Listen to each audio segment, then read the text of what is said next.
Police in the Western Cape have revealed that the province has recorded an increase in kidnappings in the first half of this year. More than 400 people were kidnapped, an increase of 7% compared to the same time last year. Western Cape Community Safety MEC Reagan Allen joins us now to tell us more. In particular, MEC Allen, thank you very much for your time. About the DNA of these kidnappings.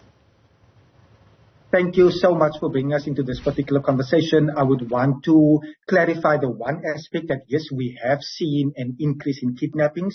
Kidnappings is also linked to other crimes, including domestic violence and car hijackings. It's against the law whenever any person removes someone from their location to a different location. So even if it is a matter of a carjacking, the secondary charge in that regard will then also add kidnapping. What we have seen in terms of kidnappings for ransom, we have nailed down in that regard to make sure that those particular perpetrators are held accountable. I am able to confirm also that of the 13 for ransom incidences, 28 individuals have been arrested. All of them are currently in custody. The state has opposed bail in that regard, which I firmly believe sends a strong message that whenever there is kidnapping for ransom, those particular perpetrators must be held accountable. But it is one crime category that we have had engagements with the South African Police Service for us to have more clarity on it, because like I've indicated, it is when someone is in a domestic matter and that particular person is taken from one location to another location. So it might be common assault, but also a secondary charge of kidnapping, which might skew the amount.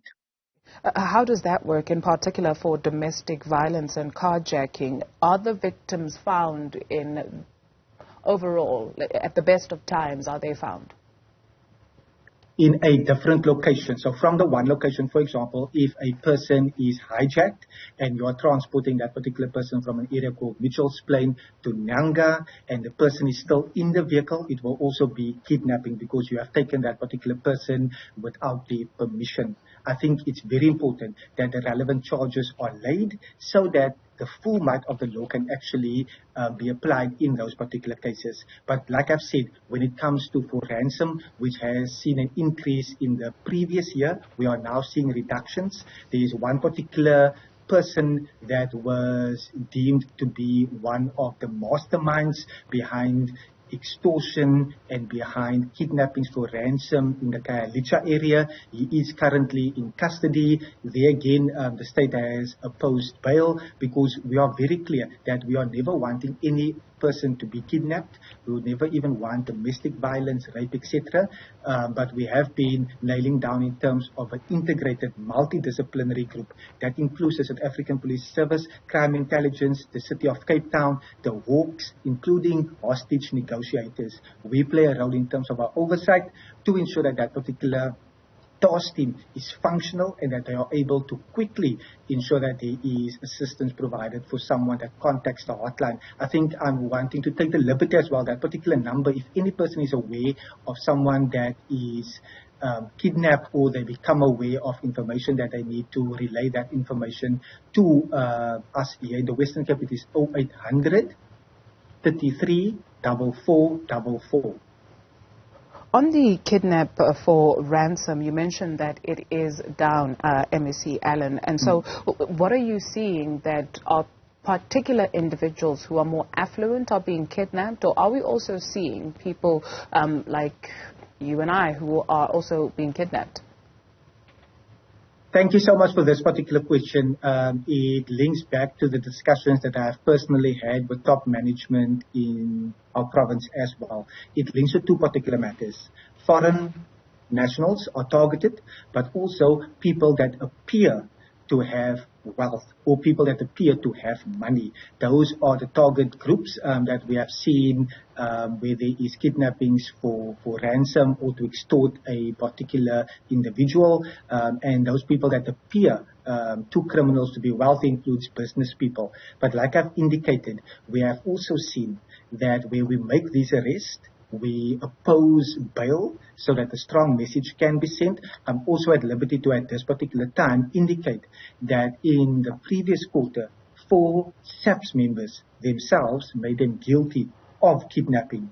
We have opposed bail in that regard as well, and those members have been dismissed. So regardless of who you are, whether you are wearing a uniform or whether you are a person that is linked to gangsterism or to drug abuse, the full might of the law must come down on you. What is the sentence that goes with kidnapping? Whether you've kidnapped someone for domestic violence or carjacking or for ransom, do they all fall under the same category? It varies on the circumstances. When there is, in some cases as well, for example, if I must sketch one particular scenario, say 2 people were kidnapped because they were hijacked in an area that is 50 kilometers away from where the car was found, and one of the people were potentially murdered. There will be secondary charges laid in that regard as well, but it depends entirely on the justice system, which will take a number of matters into account in terms of mitigating circumstances as well. So it does range from between 10 to 15 years, depending on the circumstances. But obviously, where there is a person that have lost its life, we would want the full might of life imprisonment to be on that accused person. Thank you very much for your time this afternoon. MEC of Police Oversight and Community Safety in the Western Cape.